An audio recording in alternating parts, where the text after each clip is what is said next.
Hi, my name is Patrice Roach, and welcome to Chattin with Patrice.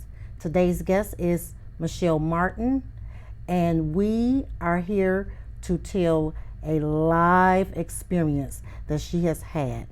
She unfortunately joined a cult, her and her family, and as I welcome her here today with much courage and thanking her for coming on the show to give people insight on how to know if you belong to a cult or how to know the signs before you join a cult. Welcome to the show. Hi, Michelle. How are you? I'm fine. How are you doing? I'm doing great. Where were you born and raised? I was born and raised in Detroit, Michigan, but we had went to South Carolina in 2006. When you say we, who was Me and my husband and our children, following, this cult leader. So that's where we were at for 9 years. Okay, and the cult leader's name is Herbert Walker. Herbert Walker. Yes. Okay, and where's the cult? Where did the cult originate from? Where did it start? It started off on 7 Mile and Braille. Then it went to... And that's in Detroit, in Michigan, Detroit, on the west Michigan. side. Yes. Okay. And then it went to Inkster Road, Michigan, in Farmington Hills. Okay. And then from there, he moved the church. Not everybody went, just enough people went from Michigan to South Carolina. Okay. The name of the cult is it True Light Pentecost? Yes. Okay, True Light. Whose idea was it to join True Light Pentecost? I joined back in April of 1995, and I was just looking for, I guess, some love. I wasn't getting it. I was just looking for that, a change in my life, because I was 25 years old, looking for a change in my life, trying to stop doing the things that I was doing, running the streets and doing all that. And that's how I joined, because I met him over the radio station. And that's how I joined. And what station was that? I believe at that time it was 1440 AM. 1440 AM. I believe at that time. Okay. And what do you think that led you to looking for love? And when I ask you this, I'll just explain a little something to you. I'm going to talk a little bit about the book too, Homecoming, Reclaiming and Championing Your Inner Child. There's 5 stages that we go through. There's infancy, toddler, preschool, school age, and adolescent. At any of those stages, because what I've learned personally in my life is that something happens to us that guides us to this looking for something outside of ourselves. So what happened to you?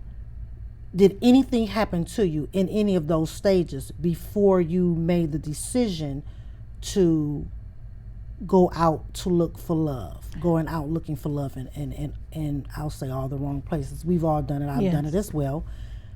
Well, when I was a child, I was sexually molested by a family member. And I didn't have a mother. How old were you then? Oh my goodness, I think I was about 4 or 5, and it stopped when I was about maybe 11. Okay, so it started in the toddler stage. Oh yes. And then it ended. You were 11. Yes. Okay, and it ended in the school age stage. Okay. And so what happened after that? I didn't have a mother. She was in and out of mental care, mental health. So I didn't have a mother. Mental institutions. I didn't have a father. So looking for love, looking to be accepted. So that's how I joined, because he portrayed himself, speaking about the cult leader, as a father figure that I've been looking for basically all my life. Okay. So that's how he drew me in, and a lot of other people in that was broken. A lot of people joined the church was already broken. Yes. And so that's how I joined. And he portrayed himself as a father figure. So by me looking for that, I cleaved to it. Yes. So, and that's how he got me in. And I brought my children in it. But it didn't start off as a cult. In my eyes, it started off as he's throwing the bait out there and drawing people in. So he didn't start off as, oh, I'm going to control it, because he couldn't do that. He had to exactly. He had to draw people in first, and then get your trust. And when Gain he gets your trust. yeah, exactly. when he gained that trust, that was I call it the grooming stage. Of course, yes. It's the grooming stage. Yes.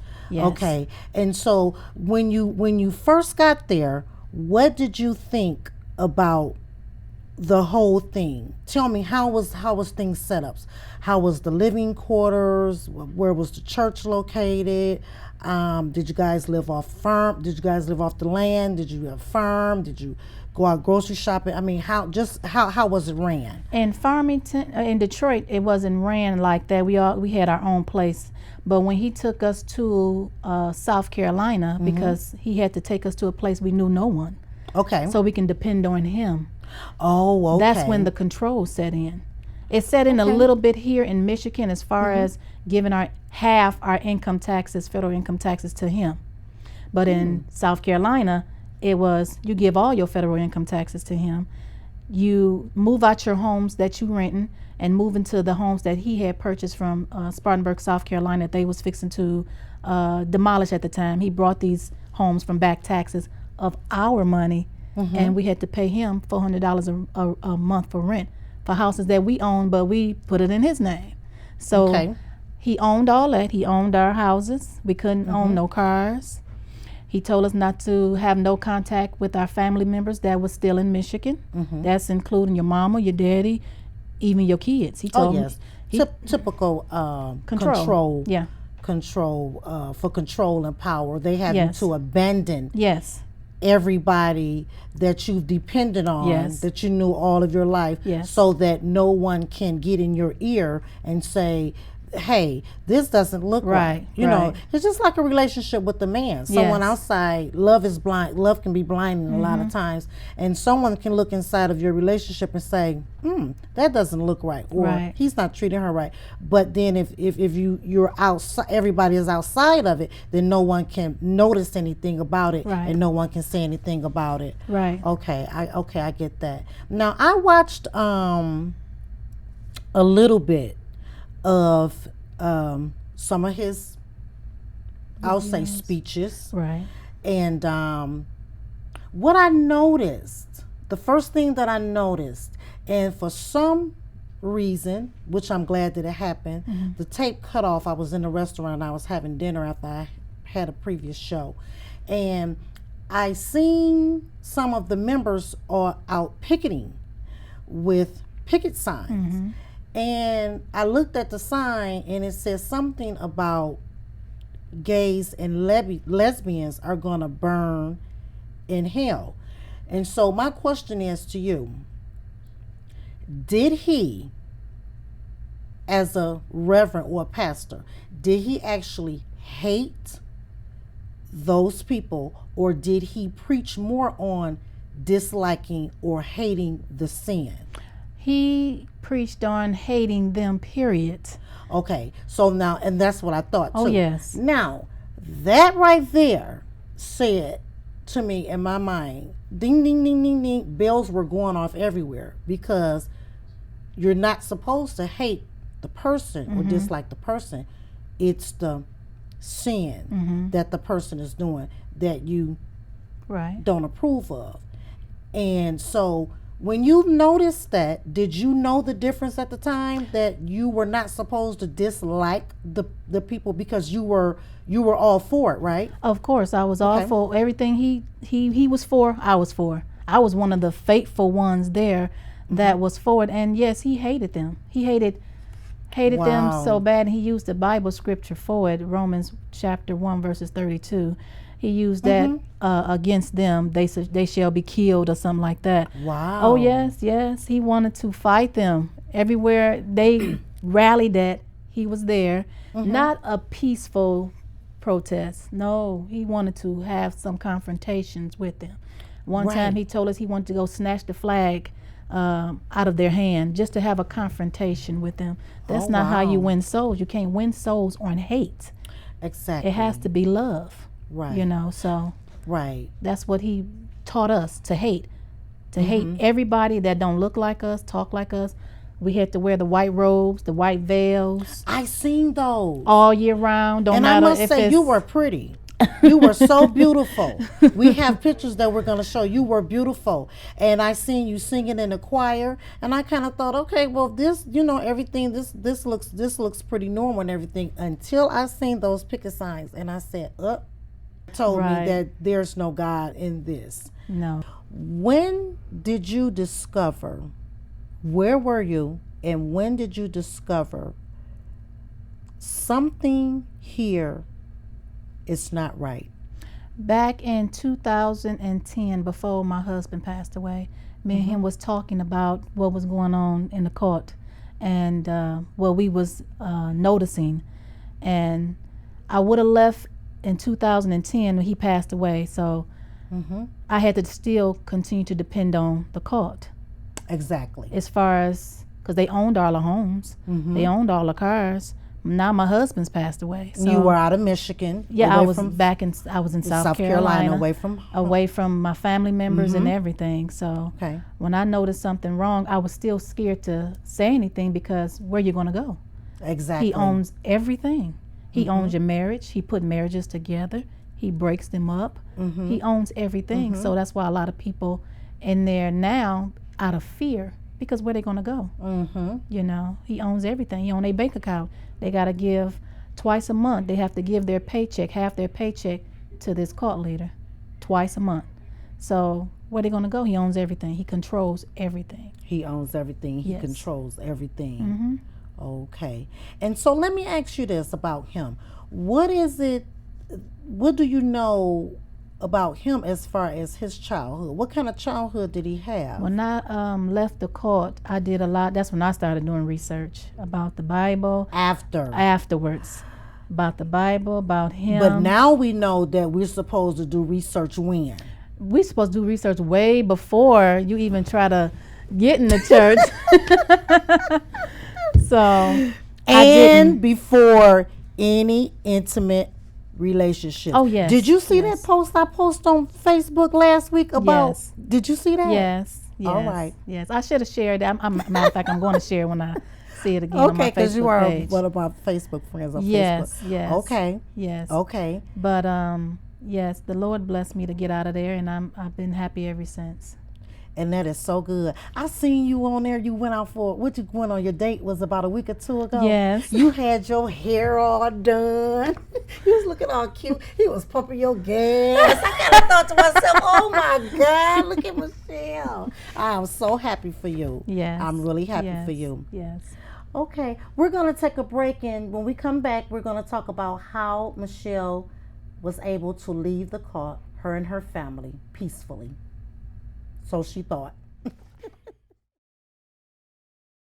I'm a teacher. Let me tell you what I make. I make learning a privilege, not a chore, and frustration a tool, not an obstacle. I make working hard seem easy and giving up impossible. I make an old subject feel like a fresh thought and unconventional methods common. I'm a teacher. I make more.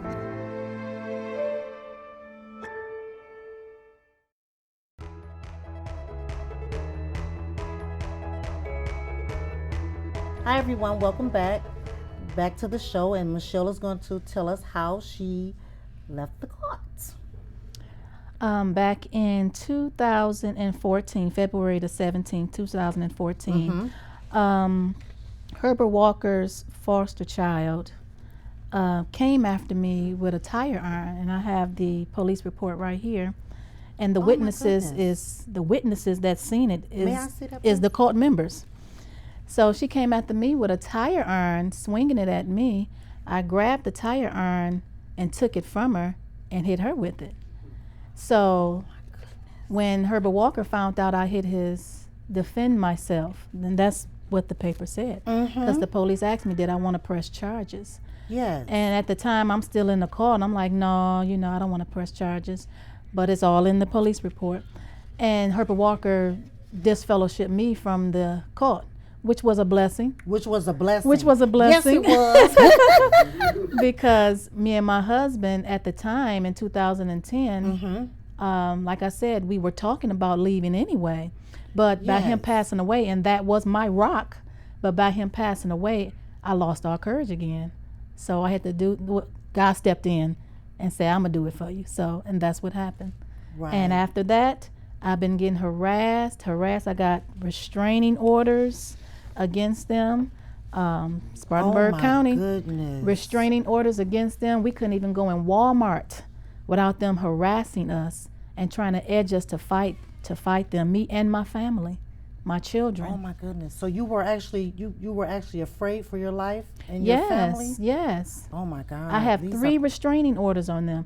And the man that they Herbert Walker put me together marriage-wise, we wasn't legally married because Herbert Walker said that he don't want me to get legally married to him because he didn't want me to lose my husband's Social Security money. He said that was money for the church. Because if you guys had I wouldn't have got my husband's Social Security no more. Oh my goodness. So Herbert Walker said, wow. No, don't worry about getting legally married. You married in the sight of God. We need that money for the kingdom. Oh my God. When Herbert Walker got in his head, yes. he left me and the children. Mm-hmm. And everything was still a blessing. It crushed me, because I had to wind up being a single parent again. My kids don't have a daddy. Mm-hmm. Their daddy is in the court, not seeing his children, not doing nothing for his children. He wound up. So wait, is there so what? Are you saying that their actual biological father, is he still? He contacted me the end of May. He got out the court. Praise God. So I thank God for that. He still haven't contacted me again after that, but God's dealing with him, so I'm glad. I'm at a peaceful place in my life now. My children have their mother back. My grandchildren have their nana back. I'm at a peaceful place, and I had to learn how to first, out of any research, I had to learn how to love Michelle. That's right. I had to learn how to love me. And when I learned how to love, because I was taught how to hate, when I learned how to love, everything was so clear to me. So I started researching. I'm like, this was in the Bible all along? Wow. Yes. I didn't know that. I read it, but I didn't have no full understanding of it. You didn't have the full understanding. Until I got that love in me. Had to get all that false doctrine this man programmed me. I had to get deprogrammed. And well, that is so good. But now you know the truth. I know the truth. Now you know the truth. So how did you finally get away? Well, when we left the court, the house that I purchased with my income taxes, but I put it in his name, the next day after he disfellowshipped me, he put a for sale sign in front of my house. I can't dispute it because it's in his name. Right. So we moved into an apartment at the time, a 3-bedroom apartment. And after the apartment, we moved into a 4-bedroom house. And after that, we packed up our stuff. We said, South Carolina ain't for us. We packed up our stuff because we were still getting harassed. Yes. We packed up our stuff, me and my children, rent the U-Haul, rented a dolly for the truck, and we headed right back to Michigan. And we've been here ever since. Great. Now, have you had the chance to grieve this whole experience? Yes, but how do you do that? Well, grieving the experience is basically through nature. You can grieve the experience. You don't stay in the grieving of it. It's a sadness. It's several different emotions that you will go through because it was hurtful, it was painful. You lost some things in dealing with the whole experience. So grief is actually basically through nature. You grieve it. You don't stay in it really long. I can't say how long a person will have to grieve something, but you have to grieve it, and then you also have to find a way to heal that. Yes. And then how do you heal? Well, I thought you'd never ask. I have these wonderful books here. They are wonderful. This book is a book that I'm reading now, and it's by John Bradshaw. Okay. And it's called Homecoming, Reclaiming and Championing Your Inner Child. And it's for people that have been through abuse, like we have, right. People that have been molested, like unfortunately, like we have. Yes. And what it helps you to do is it helps you to reclaim what you lost in those 5 stages. Remember those 5 stages that I mentioned? So that you won't be out there looking for something that you needed at the time and your needs weren't met. No. Because that's what you're reaching for. You're reaching for something to fill a void, a need that was supposed to be given to you by your parents or by your caretakers, and it wasn't done. No. And those stages have passed. All 5 of them, they're gone. Right. You know, but you can get them back. So more on a positive note, I'll ask you this. Is there anything positive that you have to say about the cult leader? Is there anything positive? No. Wow. It's nothing positive, because if it was, I'd be telling the story. No, it's nothing positive, because he's still doing it. Just because when I left, 13 families left, so they just needed that one person to leave. Exactly. So it's nothing positive That about you have to him. say about him? Nothing at all. I'll pray for him. That's all I can say. That's right. That's right. Thank you so much for coming on the show. Thank you. Everybody has a story, and I really appreciate you coming on the show I thank you for having to me. share your story with me. I really do appreciate it, and always know that you're not alone. And I am so happy for you Thank you. and grateful to see that you had a second chance and you were Yes. able to turn your life around and find the truth, Yes. which is God. Yes. I thank you for having me. It's truly a blessing. You are so welcome. Have a great day, everybody. Thanks for watching. Bye-bye.